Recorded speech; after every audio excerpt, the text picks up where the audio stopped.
ya nada más que se me había pasado grabar la sesión, ya la puse a grabar, ahora sí.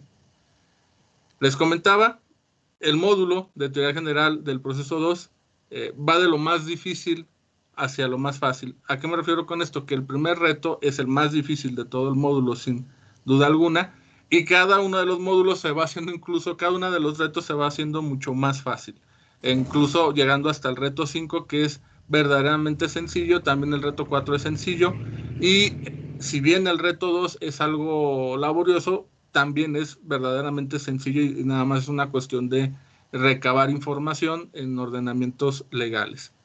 El reto 3, como saben o sabrán quienes ya han estado realizando las actividades conforme a lo que se señala cada semana, pues se trata de un cuestionario, y en ese sentido pues es algo que realizan ustedes de manera individual y que la plataforma califica de manera automática. En ese sentido, quisiera hacer algunos señalamientos en esta sesión sincrónica en relación específicamente al reto 1, que es el más complejo. Y de todos modos siempre lo pongo para que se realice desde un inicio, para que se vayan despejando las dudas, para que haya ese quiebre entre el estudiante con la actividad y vayan teniendo la generación de dudas, vayan teniendo aquellos elementos que a lo mejor necesiten que se aclaren o que se les distinga. Pues para eso es, ¿no? Que ya hayan tenido en la mayoría de lo posible todos, o quienes están en revisión constante de la plataforma, pues ese acercamiento con el reto 1, que es el más difícil o el más complejo, porque pide la redacción de un recurso de reclamación en materia administrativa, ¿sí? Entonces, en ese sentido, no sé si aquí de quienes estén presentes, alguno o alguna, se les haya complicado la formulación del reto 1.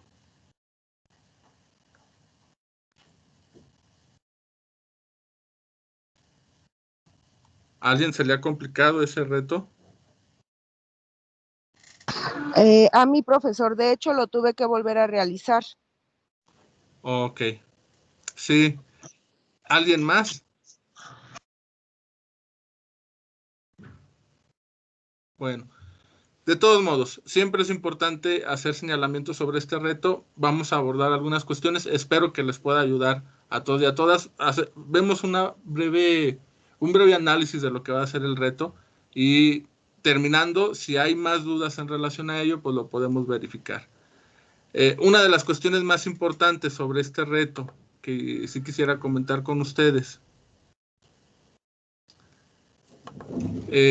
y que tiene que ver en estricto sentido el reto 1, recordando que estamos hablando de un recurso de reclamación. ¿Qué quiere decir esto? Si verificaron la sección o el apartado de avisos en la plataforma, ustedes podrán ver que en ese apartado o en esa sección de avisos yo subí un video previamente haciendo algunas explicaciones en relación a lo que es el reto 1, y principalmente señalando lo que es un recurso, lo que es un medio de impugnación y lo que es un recurso, ¿no? Entonces, vuelvo a traer a colación en este momento esa situación por una cuestión básica, que me siguen presentando las entregas y sigue existiendo en algunos casos este tipo de confusión. Lo que nos pide en estricto sentido el reto 1 es la presentación de un recurso de reclamación en materia administrativa, que se formula a partir de un procedimiento administrativo, es decir, de un juicio de origen. El juicio de origen, si nos planteamos en el reto 1, es este juicio contencioso, este juicio de nulidad que presenta la persona que es despedida para, obviamente, anular el despido. Es decir, lo que busca es la nulidad del acto administrativo, que en este caso es el despido. Dentro del procedimiento se emite una resolución, ahí hay un procedimiento de origen. Los recursos, los medios de impugnación siempre van a ser únicamente para contravenir determinaciones en un proceso judicial. Es decir, yo no puedo presentar un medio de impugnación o un recurso para demandar el cumplimiento de alguna obligación, para solicitar pensión alimenticia, para solicitar la nulidad de un acto administrativo. Los medios de impugnación siempre están contemplados en cada procedimiento y en cada procedimiento existe su medio de impugnación. ¿A qué me refiero con esto? En materia civil, si ustedes revisan el ordenamiento civil para la entidad federativa en la que estén viviendo, es decir, la materia local, ese código va a señalar los medios de impugnación que le son procedentes, al igual que el Código Civil de la Federación establece también los recursos que son procedentes para los juicios en materia civil, tanto local como federal. Entonces hay que distinguir eso. ¿Por qué comento esto? Porque hay algunos que presentan el recurso de reclamación solicitando o reclamando el despido injustificado. Pues no, lo que reclamamos en el recurso de reclamación es la sentencia de sobreseimiento. ¿Sí? Es decir, lo que nos causa el agravio es la sentencia del sobreseimiento porque esa sentencia está mal emitida, no cumple con ciertos criterios de legalidad que tendríamos que ver o que tendría con qué contar. Entonces, no nos estamos metiendo en estricto sentido para que en el recurso de reclamación se verifique la cuestión del despido, sino lo que queremos es verificar la sentencia. Incluso, si el recurso nos es favorable, lo que va a venir es una sentencia en donde se va a revocar la sentencia del juicio de origen y se va a tener que formular una nueva conforme a los lineamientos que establezca, en este caso, la autoridad que resuelve el recurso. ¿Sí? Entonces hay algunos elementos que pueden ser complejos y que todo esto lo manejo en el video que está depositado en el apartado, la sección de avisos, que si no lo ha visto alguno o alguna de ustedes, pues les invitaría a que acudieran a revisarlo, ya que ahí lo explico completamente a detalle.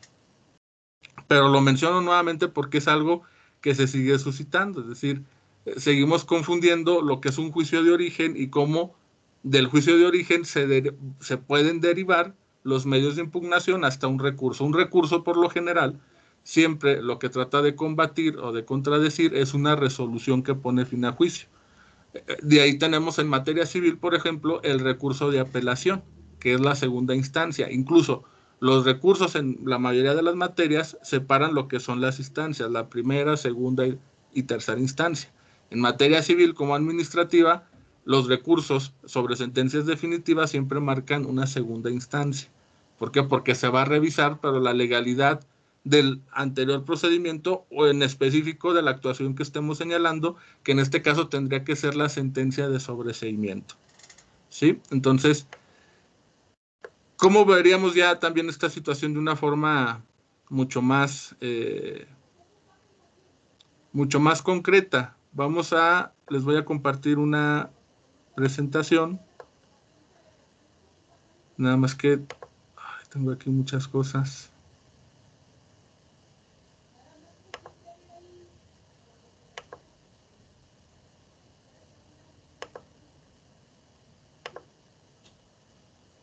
Bueno, les voy a compartir en este caso el propio planteamiento de la actividad para que tengamos la referencia sobre de ello.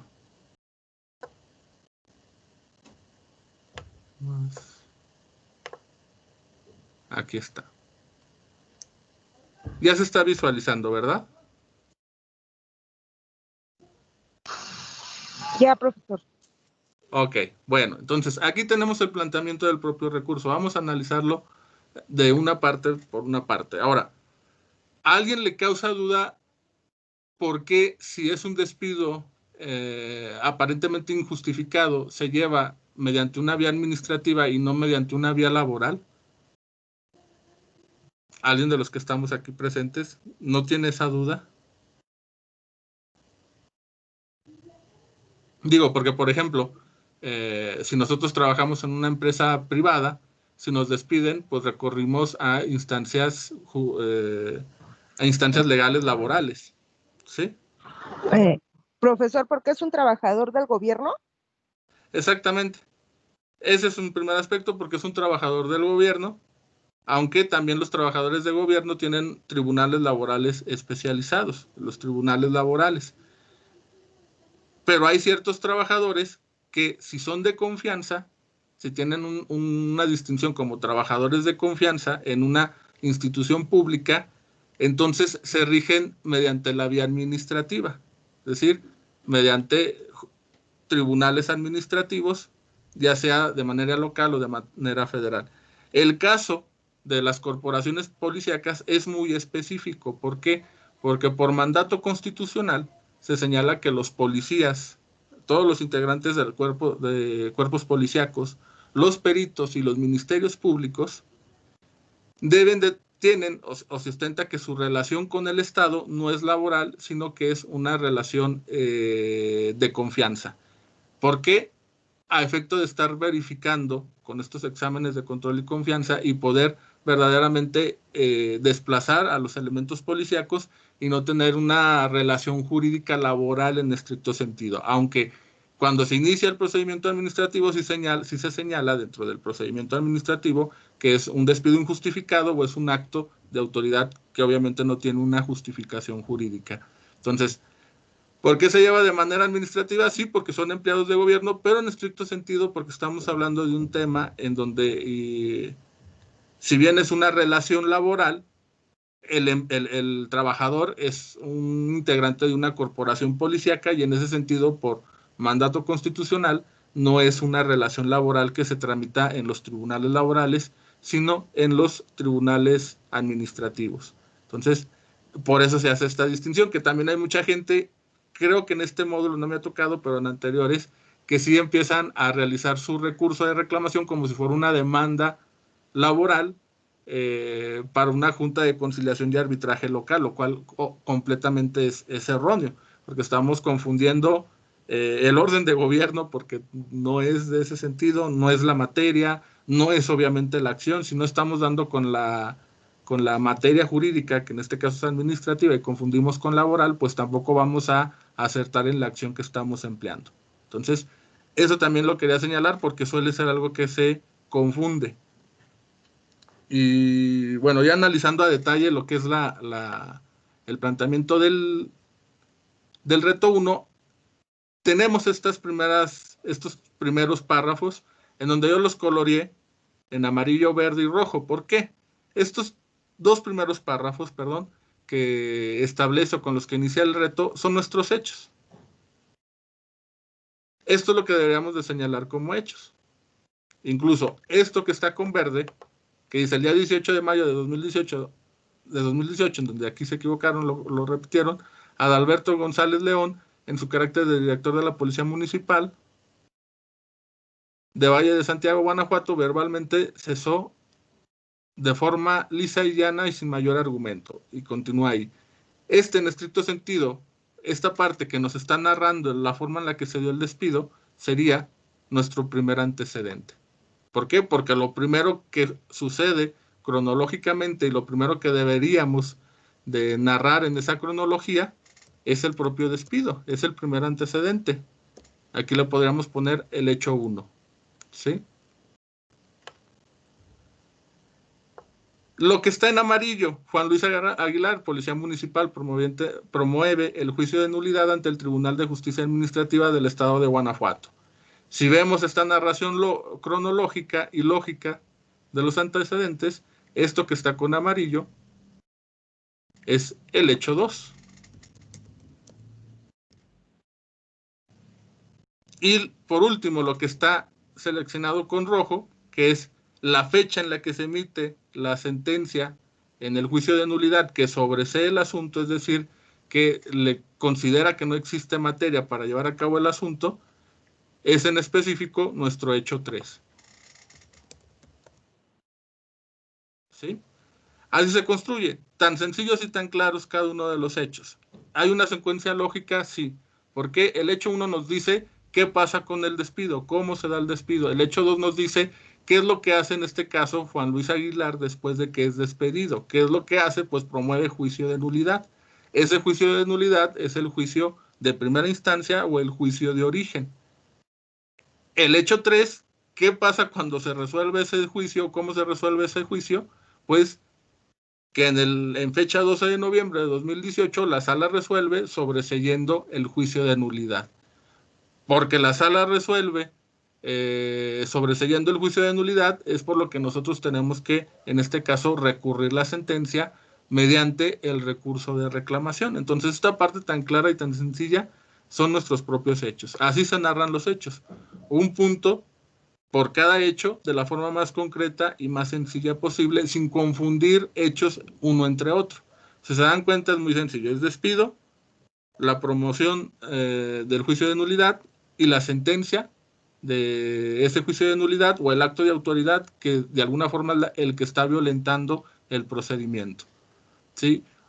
Otra cuestión aquí que también algunos me suelen señalar y que la aclaro. Muchos sí siguen esta estructura, pero ya cuando me ponen el acto como tal que causa el agravio, el objeto material del agravio, me señalan que es un desechamiento de demanda. No, hay que recordar que el desechamiento de la demanda se da antes de admitir la demanda. Es decir, presentamos una demanda y si la demanda no cumple con los requisitos de ley que establece, pues entonces esa demanda se nos va a desechar, pero nunca se admite la demanda. Un desechamiento es previo a la admisión. Aquí es un sobreseimiento y el sobreseimiento sí se puede dar. El sobreseimiento se da una vez admitida la sentencia y se puede dar por acuerdo o por resolución. En este caso, se está sobreseyendo en la resolución al momento de definir todo el asunto. Entonces, ¿por qué menciono esto? Porque verdaderamente el acto que nos causa agravio y que debemos de señalar en nuestro recurso de reclamación es la sentencia de sobreseimiento de fecha 12 de noviembre de 2018. Eso es lo que verdaderamente nos causa agravio, ¿sí? Y lo que está aquí seleccionado en color gris, pues es en estricto sentido lo que describe la actuación en estricto sentido de la autoridad jurisdiccional que nos está causando el agravio. Es decir, esto es lo que nos dice la autoridad y lo que creemos que nos causa agravio en estricto sentido. De hecho, ya si revisamos de esta forma, o como vamos a revisar el reto 1, como lo estoy planteando aquí con ustedes, la verdad es que el reto es sencillo. La verdad es que el reto nos está dando toda la información para poderlo realizar. Sería mucho más complejo si tuviéramos el expediente y de ahí tuviéramos nosotros que ir analizando qué es lo que tenemos que señalar. ¿Por qué? Aquí nos señala en específico qué parte de la resolución es la que verdaderamente nos está causando el agravio y está violentando el procedimiento o la legalidad dentro del procedimiento. Cuando nosotros hacemos un recurso de reclamación desde cero, nosotros tomamos la sentencia y debemos de buscar esta parte en específico en los considerandos que verdaderamente están violentando nuestros derechos. Aquí ya están, ya se nos pusieron. Incluso, si continuamos más abajo, nos establece el fundamento, estos son en estricto sentido, el fundamento legal con el cual vamos a basar nuestros agravios, artículo 136 y artículo 137. Nuevamente les digo, el reto nos está dando toda la información. En un caso verdadero, nosotros tendríamos que buscar dentro de los ordenamientos legales cuál es el fundamento o el sustento jurídico para verdaderamente presentar nuestro recurso. Aquí ya nos los están dando e incluso nos están señalando el planteamiento inicial o las premisas iniciales para la formulación de los agravios, que es esto que está marcado en azul. De hecho, lo único de lo que se trata, el reto en estricto sentido, es en ordenar la información conforme a los elementos que el reto señala que conforman el recurso de reclamación. Pero la información incluso ya está prácticamente dada. Sí, también se espera de que haya un trabajo ahí de argumentación de ustedes, pero toda la parte del estudio, de la verificación de las cosas ya está dada. La verdad es que cuando nosotros tomamos un caso, nosotros no tenemos toda esta información. Nosotros debemos de ir definiendo qué es verdaderamente lo que causa el agravio, cuál es la normatividad que tenemos que usar. Tenemos que verificar en el acto de autoridad, ya sea en un auto o en una resolución, qué es lo que específicamente violenta el debido proceso y a partir de ello realizar nuestros agravios. Y si nos damos cuenta, estas partes que están con azul, nos dice en estricto sentido lo que tendríamos que hacer. Nos dice, dentro de este marco legal tenemos que el actor tenía la carga de probar que la autoridad había actuado de manera ilegal mediante el cese verbal de fecha 18 de mayo de 2018 y no que había faltado o renunciado a su cargo con anterioridad al acto que se le imputa, ya que conforme a los artículos de referencia la autoridad demostró tener constancias de los actos. Esto es según el planteamiento con el cual la autoridad emitió la resolución. Pero viene en este caso el elemento importante sobre el cual se tiene que fundar nuestros agravios. Sin embargo, en el expediente no obra elemento probatorio de los enunciados en el artículo 48 del Código de Procedimiento y Justicia Administrativa para el Estado y los municipios de Guanajuato, que acredite que la parte actora justificó sus inasistencias mediante documental idónea. Y continúa, aunado a que el actor solicitó como prueba el informe de autoridad y la presentación de la documental pública original de lo denominado bitácoras de asistencia, las cuales fueron solicitadas al demandado. Sin embargo, desconoce que existan dichos documentales, razón por la cual fue imposible validarlas, razón por lo que no es posible determinar que no faltó a sus labores el ahora actor. Y por último señala, por lo que, con fundamento en los artículos 308, fracción primera, inciso D, y 309 al 311 del Código de Procedimientos y Justicia Administrativa para el Estado y los municipios de Guanajuato, Juan Luis Aguilar Cortés promueve el recurso de reclamación. Y esta parte, que es sumamente importante, que redondea toda la idea, cabe señalar que el actor aportó copias simples de las bitácoras, sin embargo no fueron validadas con la ponderación de indicio. En tal caso se deberán retomar en el presente recurso. Entonces, este es el elemento importante. No fueron validadas ni tampoco fueron ponderadas.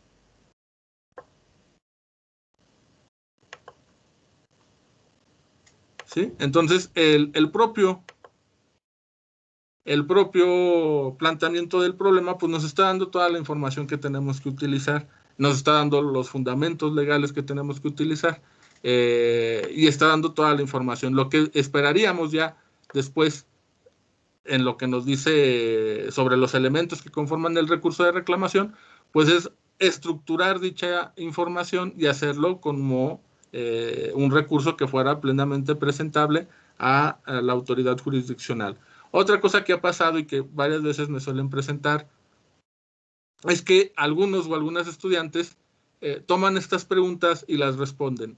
En estricto sentido, lo que solicita el reto es la redacción de un recurso de reclamación. Pone estos elementos, estos 8 elementos, como una guía para que veamos cómo se va estructurando el recurso de reclamación. Y ahí es donde se vuelve sumamente difícil para algunos, nuevamente para quienes no han tenido un acercamiento con la cuestión jurídica, con la redacción jurídica que es necesaria para la formación de las y los abogados. Ahora, ¿es pertinente solicitar que los estudiantes redacten jurídicamente? Pues sí, claro que sí, porque tiene que haber ese enfrentamiento con la práctica jurídica, con la práctica forense, que es el formular documentos jurídicos desde la formación para que ir teniendo las bases sólidas de una de las partes más importantes del ejercicio de las y los abogados, que es el redactar recursos, el redactar demandas, el redactar todo tipo de documento jurídico. Entonces, aquí también varios estudiantes llegan a decirme y se muestran sumamente frustrados cuando no tienen un conocimiento muy adecuado para poderlo hacer. Ahora, yo lo que siempre les suelo decir es que hay que tomarlo con calma. Ni esto es tan difícil, la verdad solamente es una cuestión que se aprende con la práctica, es como aprender un idioma. El idioma lo vamos a aprender si lo practicamos, es incluso como la misma lectura, la lectura se perfecciona mientras más lectura hagamos. Esta cuestión de redactar jurídicamente es algo que necesita práctica, y si no la iniciamos cuando estamos formando a los abogados y las abogadas, pues sería un error. Entonces, lo que trata este reto es de introducirlas a lo que es ya la redacción jurídica, y una de las partes más importantes de la práctica del abogado, de las abogadas. En ese sentido, lo que busca es que vayan teniendo ese acercamiento, esa confrontación con los textos jurídicos, conozcan la estructura de su redacción, porque también hay que señalar que lo que suele ser más complejo de redactar son las demandas y los recursos. Las demás promociones, habrá algunas que también tienen cierta complejidad, como los planes de prueba, pero este es el elemento central, ¿no? las demandas, los recursos, obviamente la demanda de amparo, que se suele decir que es lo más complejo de redactar en todo nuestro sistema jurídico. Ahora, es con calma, poco a poco la propia práctica nos va haciendo. ¿Qué es lo que yo recomiendo para que se genere esa práctica? Pues leer formularios sobre distintos escritos jurídicos, sobre demandas, sobre contestaciones, sobre resoluciones, sobre recursos, sobre planes de prueba, sobre la presentación de alegatos. Eso siempre nos va a ayudar, siempre es un elemento que ayuda para ir sabiendo cómo realizar algunos documentos jurídicos. Ya decía Tales de Mileto, el filósofo, el ser humano no puede hacer algo que no conoce, y eso es completamente cierto. Necesitamos saber cómo es la demanda para posteriormente nosotros hacer nuestra demanda, tener esa guía y esa estructura sobre qué es lo que tenemos que plantear y cómo lo planteamos, ya lo que es el conocimiento teórico que aprendemos de nuestras lecciones, de nuestras lecturas, de nuestras clases así sincrónicas, sobre los congresos o los cursos que hagamos en otros lados, cómo ese conocimiento teórico lo tenemos que implementar en estos escritos que son obviamente los que hacen que se den, de que se desarrollen y de que se sustancien los procedimientos legales, ¿no? Pero es una cuestión con calma, esa es una recomendación, hay que ir teniendo acercamiento con los documentos jurídicos. Hay libros específicos que pueden consultar y pueden comprar para eso. Por ejemplo, aquí tengo atrás uno, déjense los enseño.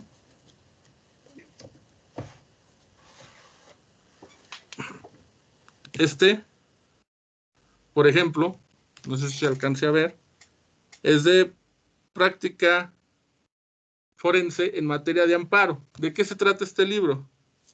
Este libro lo único que tiene son demandas de amparo. Son demandas de amparo, son recursos de amparo, son escritos de amparo.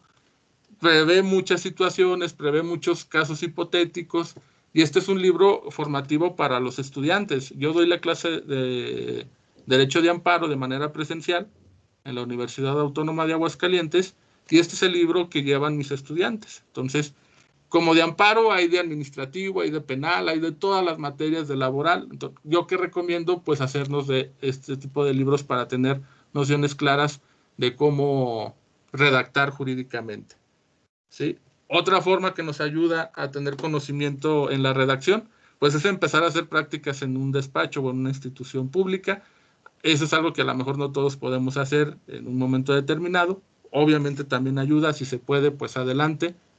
Si ya se está teniendo esa práctica y ese acercamiento, pues son este grupo de personas que se les facilita más esta cuestión de la redacción jurídica.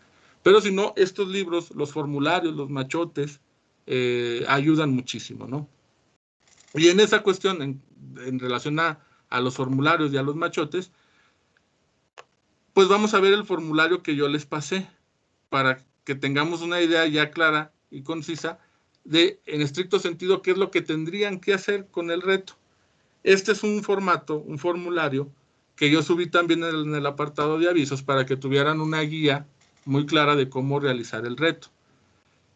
Sin embargo, este recurso es de ámbito federal. ¿Por qué? Porque, pues lamentablemente, o obviamente, pues no les puedo dar el recurso que en específico necesitaban. Debe de haber una por parte de todos y todas, una acción académica para que se vea el conocimiento y la adquisición de los conceptos y la aplicación en el reto de manera individual. Entonces, esto es un recurso de reclamación federal en el que obviamente se tiene que cambiar información. Únicamente se los compartí para que tuvieran esa guía sobre cómo poder realizar el recurso de reclamación. Pero hay cosas que cambiar, ¿no? Obviamente, en ese sentido de que ustedes también hicieran la labor académica que espera el reto. Primer elemento a cambiar, obvio, la autoridad a la que se dirige. ¿Por qué? Porque como bien les comento, en la entrada en donde comparto este recurso, digo, este es de materia federal, lo que solicita el reto es de materia local en específico en el estado de Guanajuato. Entonces la autoridad obviamente es uno de los aspectos que se tiene que modificar, ¿sí? Y antes de ello, también algo que me suelen comentar en todos los módulos, profesor, pero es que hace falta información, hace falta el expediente de origen, el número de expediente de origen. no sé a qué dirección señalar como domicilio legal esos elementos de información, pues obviamente no los contiene el reto, pero únicamente los pueden dejar como estrellitas o los pueden inventar sin ningún problema. Todo lo que no contenga el reto en estricto sentido y que sea accesorio, pues se puede completar de manera hipotética, ¿no? Es decir, sin que tenga que ser totalmente pues verdadero, porque en efecto, por obvias razones el asunto pues es hipotético. Entonces varios de los elementos son hipotéticos porque no existe como tal, no tenemos un expediente en donde veamos todas esas actuaciones, los domicilios y todo ese tipo de cosas. Y bueno, otra de las cosas, identificando esta parte, estos dos primeros párrafos, eso es el proemio. ¿Qué es el proemio? Decir quién soy, quién es el que está compareciendo a presentar el recurso, quién soy y a qué vengo. ¿A qué vengo? Pues a interponer recurso de reclamación. ¿Sí? ¿Quién soy y a qué vengo? De hecho, decía un profesor acá en la Universidad Autónoma de San Luis Potosí que el proemio responde a las preguntas filosóficas del ser humano. ¿Por qué? Porque nos dice quién soy y a qué he venido, ¿no? Obviamente hace esta analogía en términos generales a la vida, pero para caso de un asunto jurídico en específico, pues es cierto, es quién soy y a qué vengo. Soy Alfredo Hernández Pérez y vengo aquí a interponer el recurso de reclamación. O vengo aquí a interponer la demanda de cumplimiento de obligaciones, o vengo a interponer la demanda de pago, dependiendo de lo que estemos promoviendo en ese momento, ¿no? Entonces, aquí, ¿a qué venimos a interponer un recurso de reclamación? Cuestiones accesorias en el proemio, la autorización para los abogados, que se señala siempre en este primer párrafo, por norma general, no es que tampoco sea obligatorio. En este primer párrafo se señala las autorizaciones y el domicilio legal. Es decir, el domicilio legal es en donde se nos va a notificar sobre el estado del procedimiento, siempre y cuando sean notificaciones que se tengan que hacer de manera personal. Hay que saber que no todas las notificaciones son personales, algunas se hacen por estrados, pero las más importantes, y cada ordenamiento jurídico lo señala, cuáles son esas notificaciones importantes que se tienen que hacer de manera personal. ¿Como cuál? La resolución. La resolución siempre va a ser de manera personal y se hace en ese domicilio legal. Obviamente ese domicilio legal es el del abogado, porque el abogado es el que le interesa verificar esa información. Ahora, otras de las cuestiones que hubiéramos tenido que modificar dentro de este proemio, pues es obviamente el fundamento. Si estamos en materia federal, nosotros estamos presentando un recurso de reclamación en materia local y tenemos que usar como fundamento los artículos y la normatividad correspondiente para el estado de Guanajuato. Entonces, ahí se modifica. Otro elemento importante a tener en cuenta y que también se tiene que modificar, es decir, qué es lo que queremos, a qué es lo que estamos señalando en relación a nuestro recurso de reclamación. ¿Qué es lo que estamos recurriendo en estricto sentido o lo que tratamos de combatir? En este caso, nos dice que es el desechamiento de una demanda. ¿Sí? Y ese desechamiento se dio el día 11. Nuevamente, lo que los comenté hace unos momentos es, en nuestro caso, el caso que nos plantea nuestro reto, no es un desechamiento. No es un auto de desechamiento, sino que es una sentencia de sobreseimiento. Y obviamente, pues la fecha en la que se emitió la sentencia de sobreseimiento. Lo que continúa es una cuestión de estilos, no es necesario. Se transcribe de manera literal el fundamento legal para la procedencia del recurso, que en estricto sentido ya lo señalamos acá, es este artículo, el 59. ¿Lo pueden hacer? Sí, yo veo que muchos lo hacen, estoy seguro que es porque siguen la estructura del recurso que yo hago y ponen aquí el fundamento legal, pero para la norma administrativa aplicable para el juicio contencioso en el estado de Guanajuato. Y prácticamente ese es el proemio.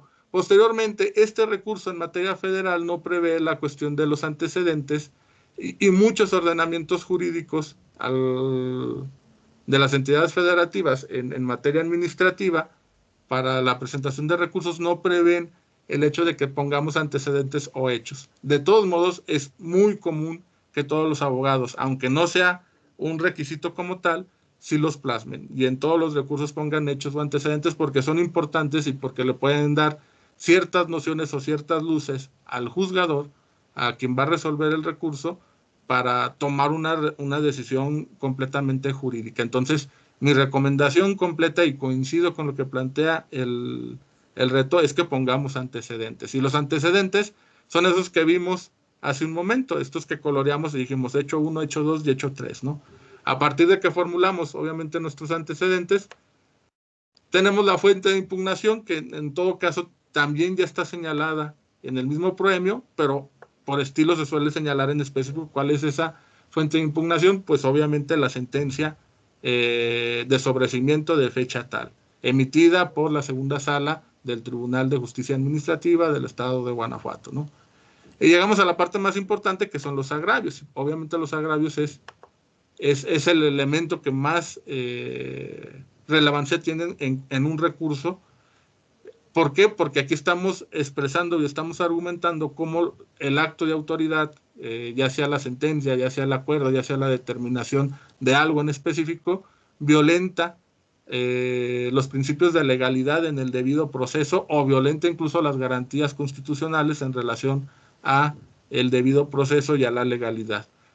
¿Cómo se escriben o cómo se redactan agravios? La Suprema Corte, la teoría lo se define de una forma muy clara y muy sencilla. Los agravios se redactan como silogismos jurídicos. ¿Qué es un silogismo jurídico? Es una formulación lógica, lingüística muy, muy sencilla, que yo estoy seguro que todos lo han escuchado, pero que a veces se nos olvida. Y el silogismo es esto de premisa mayor, premisa menor y conclusión. Pongo un ejemplo claro y el más conocido. Todos los seres humanos somos racionales.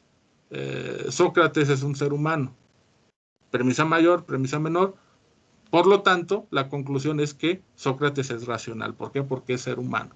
Entonces, es una forma de estructurar la información y de llegar a una conclusión conforme a la información presentada en otras premisas. Así se formulan agravios. Es la forma más sencilla de expresarnos en el lenguaje jurídico.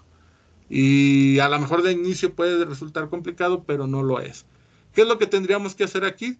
Si se dan cuenta, aquí tenemos premisas. Esta sería una premisa, como si fuera en forma de silogismo. Esta es otra premisa. La norma, en estricto sentido, es otra premisa. Lo que estamos tratando es de dar una identificación entre la premisa normativa, que es la propia ley, con lo que está pasando en el hecho concreto. Es decir, ¿qué nos dice la ley en relación a el acto administrativo que tiene que ser por escrito? ¿Qué es lo que pasó en el caso concreto? Sería la otra premisa. Y así hacemos nuestros agravios. Cada uno de nuestros agravios se conforma por premisas. Premisa normativa y la premisa en relación al hecho concreto. Lo que dice la ley y lo que pasó en la realidad. Entonces, si nos damos cuenta en lo que nos plantea el reto, yo mismo le señalé, nos está dando el fundamento e incluso nos está dando las nociones sobre cuál es el elemento que verdaderamente violenta el debido proceso en el juicio de origen. Acá lo volvemos a ver, normatividad siempre va a ser premisa mayor y acá tenemos conclusión. ¿Y por qué decimos que es conclusión? Porque ahí se está cerrando nuestro agravio. Y empieza incluso con esta palabra. Entonces, al final de cuentas, por lo tanto, en conclusión, todo ese tipo de elementos lo que nos está diciendo es cómo estamos contrastando tanto lo que pasa de manera fáctica en la realidad con lo que establece la disposición normativa. Puede sonar complejo, pero no lo es, verdaderamente que no lo es. Es una forma incluso en cómo nos expresamos y nos comunicamos de manera diaria. Es algo lógico. Es la forma más sencilla en cómo empezar a aplicar las leyes a efecto de argumentar la aplicación de estas leyes, la aplicación de las leyes ante un caso concreto en donde se le está violentando derechos a alguien. Es lo que tenemos que señalar. ¿Qué es lo que dice la ley? en relación a la violación de algún derecho y qué es lo que está pasando en la realidad. Y por último, pues obviamente nuestra conclusión. Nuevamente aquí tenemos esa estructura, si se dan cuenta. La premisa que está vinculada hacia la realidad, hacia el caso concreto, y la otra premisa o las otras premisas que son plenamente normativas. ¿Sí? Esto es la premisa normativa. Y nuevamente en este segundo agravio tenemos la conclusión. Lo anterior se puede observar de la simple lectura que se otorgue el acuerdo recaído en el escrito inicial de la demanda, toda vez que se solicitó a la autoridad me reconociera la calidad de representante legal y autorizar a las personas mencionadas en el escrito inicial de demanda sin que la autoridad resolviese respecto a mi petición. Que es decir, condensa ese contraste entre lo que verdaderamente está sucediendo y lo que violenta los derechos de la persona en relación con lo que establece o mandata la ley. Sencillo. La verdad es una cuestión únicamente de práctica, pero es mucho más sencillo de lo que podría verse en un inicio. Incluso, a algunos también les he proporcionado el criterio jurisprudencial en donde nos explica la Suprema Corte de Justicia que en los agravios en materia administrativa, esta formulación es lo que espera. Ahora, dice en materia administrativa, pero esta cuestión de construir silogismos jurídicos, incluso yo les invitaría a todos y a todas que buscaran la cuestión del silogismo jurídico en Internet y se empaparan con ello, es la forma en la que se argumenta jurídicamente, es la forma más básica en la que argumentamos el derecho, las y los abogados, y también la forma en la que los juzgadores justifican sus resoluciones, hacen silogismos. Es una cuestión muy, muy básica y que incluso ya dominamos y sabemos cómo hacerlo porque nuestra propia comunicación está construida de esa manera. Es cuando hablamos con propiedad o decimos las cosas como deberían de ser. Las pruebas, pues las pruebas únicamente se tienen que dimensionar. Obviamente las pruebas van a ser en relación al expediente de origen o en dado caso, en algunos supuestos, que no es el caso que nos compete a nosotros, si hay una prueba superviniente. Aquí la prueba documental es el expediente en sí mismo y la resolución. Y lo que vamos a buscar como prueba del expediente es ver que las bitácoras de asistencia no están validadas y no están integradas dentro del expediente. Ahora, que la autoridad diga que no las tiene, las debería de tener, porque obviamente si está diciendo que falto, tendría que decir cuándo sí asisto al trabajo. Es un elemento que legalmente debería de tener la autoridad y que está dentro de sus facultades. Y más así que la parte actora en el juicio de nulidad señaló la prueba, señaló quién la tiene, obviamente el demandado, porque es quien tiene esa capacidad, y presentó una prueba en copia simple. Entonces, todos los elementos se van acreditando en esa relación. Y también en este caso, pues tenemos la presunción legal y humana que aplica en todos los juicios.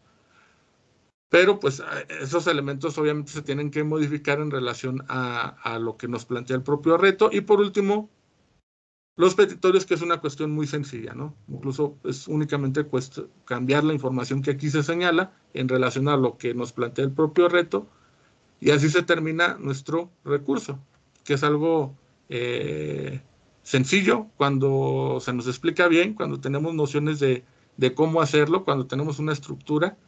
Y quería nada más hacer esta sesión para que existiera este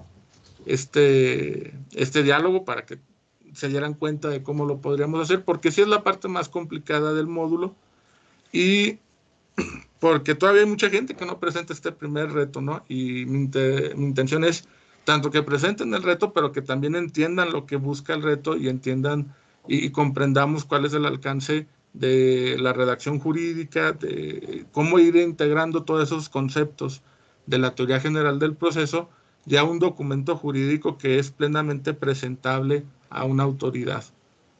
Y bueno, aquí yo ya me detendría. Como les comenté, los otros retos son mucho más básicos, mucho más sencillos y es una cuestión más que nada de investigación, de información, incluso para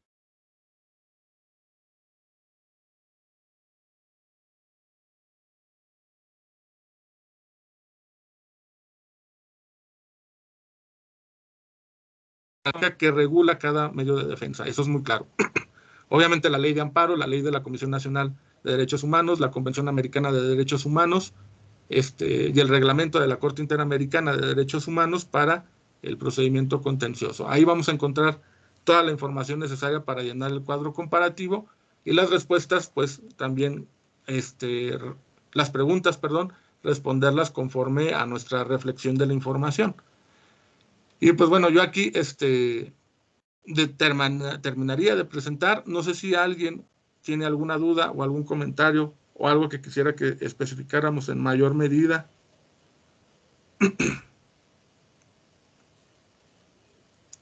O no sé si con la explicación queda un poquito más claro, o queda más confuso, pero adelante. Adelante, Margarita. Profesor, yo tengo una duda, pero no es sobre el reto 1, sino sobre el reto 4, en donde solicitan que se le sentencie a la persona que detonó el arma de fuego. Uh-huh. Una pregunta, ¿de ahí no se lleva una línea de sentencias para poder llevarla a cabo? Porque, bueno, yo lo puse que iba por homicidio agravado. Uh-huh. Y portación de arma de fuego para uso exclusivo de la Fuerza Aérea. Uh-huh. Estas serían 2 sentencias que se estuvieran formulando, uh-huh, o 2 procesos. No, los dos hechos delictivos se condensan en un mismo procedimiento. En un proceso, ok. Sí. Sí, por lo general se tiene que presentar, se hace el discernimiento de que si es culpable o no es culpable. De hecho, el reto les da la oportunidad de decir si es culpable o no es culpable, no establece si verdaderamente es culpable o no, y va a depender mucho de los argumentos que ustedes me señalen en ello. Si nos abocamos en estricto sentido a lo que señala únicamente el reto, pues obviamente todos los indicios indican o señalan que hay una culpabilidad, por supuesto. Hay algunos estudiantes que le piensan mucho y argumentan muchísimo y tratando de ser muy garantistas, pues tratan de decir que todo no es concluyente. Obvio no es concluyente nuevamente porque no tenemos todo el expediente. En un juicio hipotético hay cosas que tenemos que asumir como dadas. Era algo que les comentaba con anterioridad. Pero sí, es distinguir si hay, como bien lo menciona su compañera Margarita, si hay agravantes, si esos agravantes, qué tipo de peso tienen en la determinación de la culpabilidad y la determinación de la pena en estricto sentido, pero únicamente ello vinculándolo en relación con las pruebas que señala el mismo reto. Ok, entonces para poder manifestar una sentencia, que es lo que me están solicitando en el reto, ¿cómo podría hacerle? Es que ese es donde tengo la duda. Sí, nada más. Tú señalas, conforme a tal y tal prueba se acreditan tales hechos, por lo cual, con la acreditación de esos hechos, el indiciado es culpable por el delito de tal.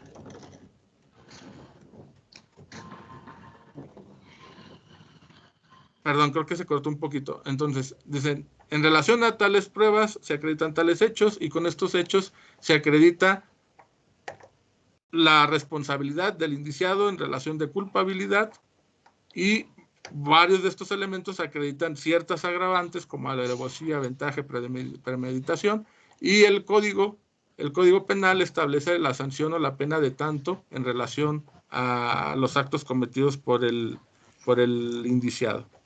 Es todo lo que se tiene que hacer. Ah, ok. Sí, es que sí tenía duda de eso, porque yo me imagino que sí, para poder el juez determinar una sentencia, sí se basa conforme a alguna tabla de sentencias o algo así, ¿no? Sí, pero aquí no estamos buscando ese grado de precisión, sino nada más que identifiquemos los conceptos más generales. Sí hay ciertas tablas en donde incluso se verifica si es reincidente, si las condiciones de la persona, pero pues aquí nada más nos basamos únicamente en lo que señala el reto, en lo que las pruebas proyectan que se cometió, que se realizó en el planteamiento del problema, y ya con eso emitimos una resolución. Ah, ok. O Muchas una gracias, determinación, porque en estricto sentido no es una resolución completa, ¿no? Nada más una determinación si es culpable o no. Uh-huh. ¿Sí? Ok. Muchas gracias, profesor. Al contrario. ¿Alguien más que tenga alguna duda o algún comentario sobre el reto 1 o sobre algún otro reto?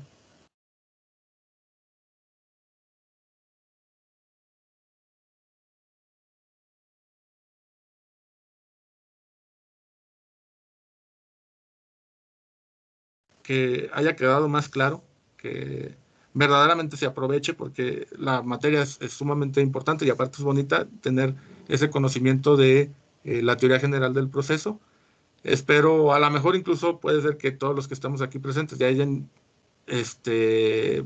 presentado sus primeros retos y pues que a lo mejor ya no sea ni tan relevante lo que vimos o lo que mencionamos, pero estoy seguro que sí hubo algunos elementos que pudieron haber sido clarificadores o que al menos incluso detonaron más dudas o más cuestionamientos que a nivel individual pueden ir resolviendo ustedes mismos, pero pues que tengamos nociones de cómo se realizan las cosas y que la intención de que empiecen a redactar es importante, no es algo que no debamos de hacer, porque también ese ánimo de que hay algunos estudiantes que pueden tener frustración al empezar a redactar cuando no se tiene idea de cómo hacerlo, creer que no es lo adecuado. Pues claro que sí, lo adecuado es que los abogados redacten jurídicamente, ¿no? Y debe de haber un momento en donde pasemos a ese tipo de cuestiones. Ahora, otra cosa, antes de ya terminar la sesión, que me han comentado en otras sesiones sincrónicas que hacemos en este módulo, es que si más que nada aclarar que si hay aspectos que no conocen sobre ciertos procedimientos, no quiere decir que ya no los van a ver a lo largo de la carrera. Es decir, van a seguir viendo procedimiento en materia penal y van a ver las etapas de procedimiento y tanto, incluso práctica forense, redacción. Esto también para la materia civil, para la materia mercantil. Esto es una teoría general, es decir, dar elementos y conceptos de la teoría general. ¿Qué conceptos estamos dando? La cuestión de las pruebas, la cuestión de los recursos o medios de impugnación, que son generales a todas las materias. Una noción muy básica, muy generalizada de las etapas del procedimiento penal por su novedad, pero esto no quiere decir que no vayan a tener en específico esas materias de derecho penal, ¿no? Entonces, porque mucha gente cree que si ya se va esta materia ya no van a tener otro para abordar el procedimiento. No, sí, aquí nada más estamos dando esta introducción generalizada a el procedimiento judicial en México. Desde en teoría general del proceso 1, desde los conceptos más básicos como acción, como demanda y este tipo de cosas, aquí ya empezamos a ver la cuestión de las pruebas, modalidades de juicio como el juicio en línea, los medios de impugnación, y otros, esos conceptos que son generales a todas las materias del derecho. Pero no se asusten, van a seguir teniendo contenido en relación a procedimiento y en relación a etapas procesales. Bueno, si no hay ninguna otra duda o comentario, a mí me aparece con manita arriba María Verónica y Margarita, pero creo que no sé si es que las dejaron arriba. Si no hay ningún otro comentario, pues más que nada agradecerle. Yo sé que no somos muchos y la verdad es que nunca nos conectamos mucho a este tipo de sesiones, pero muchas gracias por haberse conectado. La verdad es que peor sería que nadie se hubiera conectado. Yo sé que es difícil y yo sé que la modalidad es virtual y tiene la flexibilidad de que ustedes estén o no estén de manera sincrónica, eso lo entiendo. Por eso, de todos modos, la sesión se graba y se va a compartir con todos los demás. Entonces, si no hay dudas ni comentarios, les agradezco mucho que se hayan conectado en este sábado. Les deseo que tengan buen fin de semana y espero que concluyamos el módulo de manera satisfactoria. Bueno. Gracias, profesor. Muchas gracias, profesor. Al contrario, gracias a ti, Víctor. Gracias, Margarita. Gracias por profesor. Gracias. Nos vemos a todos y a todas. Gracias por conectarse. Que tengan buen fin de semana. Gracias, hasta luego.